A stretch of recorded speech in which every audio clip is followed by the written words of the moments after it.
Assalamualaikum. Anda bersama saya Ashraf Muslim dalam Syoknya Puasa.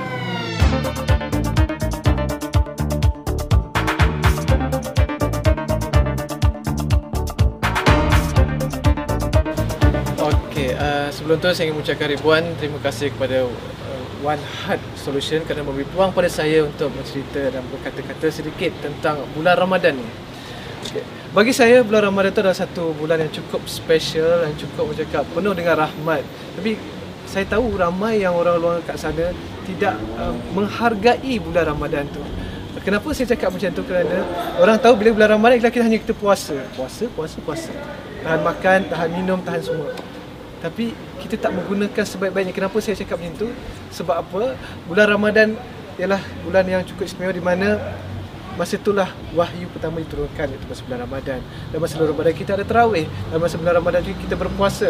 Bulan Ramadan juga kita ada khatam Quran, ada Lailatul Qadar. Jadi cukup special. Jadi saya rasa dan juga bulan Ramadan tu memberikan saya tu perubahan dalam hidup saya, di mana kalau nak tahu dulu, ya Allah ya Tuhanku, dulu Ashraf Muslim dia punya perangai tak macam sekarang lah. Saya jumpa dengan bulan Ramadan pada tahun 2009. First time saya pergi umrah. Alhamdulillah, saya rasa macam satu hidayah pada diri saya yang telah Tuhan berikan lah.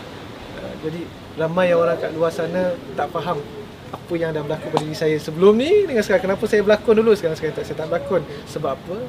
Sebab saya perlukan perubahan dalam hidup saya. Orang cakap 2 minggu terakhir bulan Ramadan tu cukup special.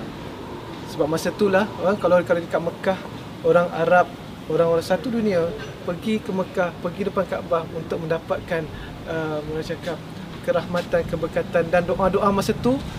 Itu orang tengah mencari Lailatul Qadar, dekat dengan Tuhan, minta ampunan Tuhan. Masa bulan Ramadan 2 minggu tu kena buat betul-betul, kena guna sebaik-baiknya. Jadi kalau dalam bidang Al-Quran seperti apa yang saya lakukan sekarang ni, itu perubatan Al-Quran, saya syorkanlah kalau adik-adik sekalian kat luar sana tu menggunakan cakap ayat Al-Quran tu sepenuhnya.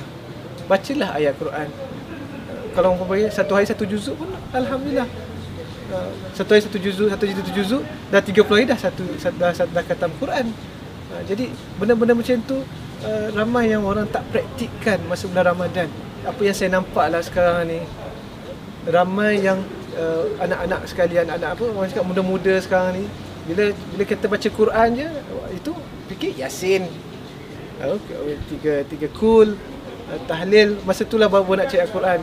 Kenapa tak baca Al-Quran start daripada sekarang? Start daripada Al-Baqarah, daripada Al-Fatihah, Al-Baqarah, satu hari satu muka surat pun dah cukup dah.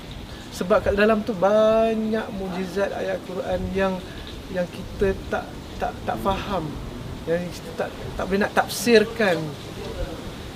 Sebab kenapa saya cakap macam tu? Sebab benda tu telah ayat Al-Quran telah memberi saya satu perubahan dalam hidup saya yang saya cakap tak terkira. Okey, ramai orang cakap bila kata pergi umrah ialah satu orang cakap tu minta keampunan dengan Tuhan, untuk mendapatkan ketenangan hati bila pergi umrah di Masjidil Haram. Jadi ramai yang saya perhatikan masih ada orang yang berkemampuan tidak menunaikan umrah. Sebab ada sebab kenapa Tuhan jemput kita pergi umrah. Untuk dapat invitation card daripada Tuhan, pertama, dia ada 3 golongan kenapa Tuhan bagi invitation card untuk pergi umrah. Pertama ialah golongan orang yang Tuhan suruh jemput sana untuk discovery negeri negara Mekah, tanah suci tu macam mana, menuju umrah tu macam mana. Bila kita pergi sana, selalunya kalau kita tengok orang pergi umrah, lepas tu balik umrah, dia punya sama je orang cakap, macam tu juga. Itu golongan pertama. Golongan kedua, Tuhan bagi invitation card untuk bagi dugaan atau pembalasan bila sampai kat sana.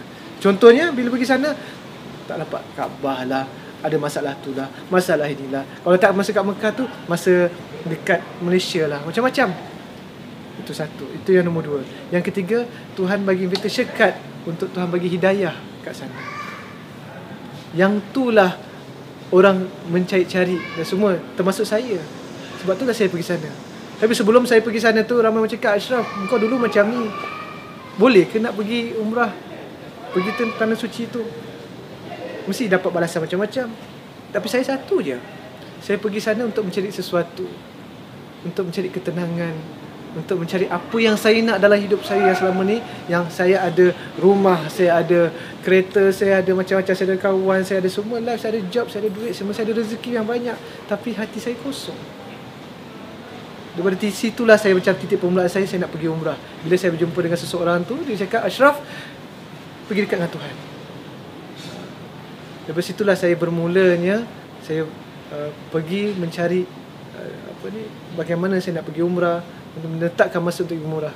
Dan apa yang saya cakap tadi, untuk mendapatkan invitation card daripada Tuhan, itu untuk mendapat hidayah pergi ke sana, pertama niat kena betul-betul. Niat dan kesungguhan tu. Kadang-kadang orang niat tu tak betul nak pergi sana untuk macam jalan-jalan. Niat tu kena pasang. Kedua, kesungguhan. Kesungguhan untuk pergi umrah tu, kesungguhan untuk pergi ke sana. Contohnya, bila ni saya buat contoh pada diri saya lah. Sebelum 3-4 tahun yang lepas, saya nak pergi umrah. Yang bila nak pergi umrah je, orang tanya, macam bila nak pergi umrah? Nantilah tahun depan, akhir tahun kot. Bila nak pergi umrah, tunggulah lepas adik-adik pergi dulu. Pergilah semua. So macam ada je delay. Sebab apa? Kesungguhan saya tak ada, tapi niatnya ada. Ramai, kalau saya tengok kawan-kawan saya pun ramai macam tu. Jadi bagi saya, siapa yang nak pergi sana, biar hati tu kena betul-betul untuk apa pergi sana. Jangan cakap, orang cakap pergi umrah untuk apa? Untuk ibadah. Ibadah tu very simple lah. Semuanya itu general punya jawapan untuk ibadah. Ibadah untuk apa? Untuk dekat dengan Tuhan, untuk minta ampun dengan Tuhan, untuk mencari jawapan. Sebab benda-benda itulah saya selalu tekankan kepada kawan-kawan saya, tekankan kepada semua orang rakan-rakan saya, supaya kena faham apa yang dia nak sebenarnya. Okey, jadi saya sarankan pada semua orang, kalau nak pergi umrah tu kena sungguh-sungguh, jangan putus asa dan jangan pandang belakang. Jadi bila pergi umrah ni ialah untuk satu perubahan dalam hidup diri kita. Dan bila dah berubah tu, jangan pula kita nak patah balik. Dulu kita tak boleh buat benda ni, terus sekarang ni alamak, rasa macam rugi pula. Jadi jangan. Bagi saya, untuk semua orang, apa-apa kita buat, jangan takut akan perubahan.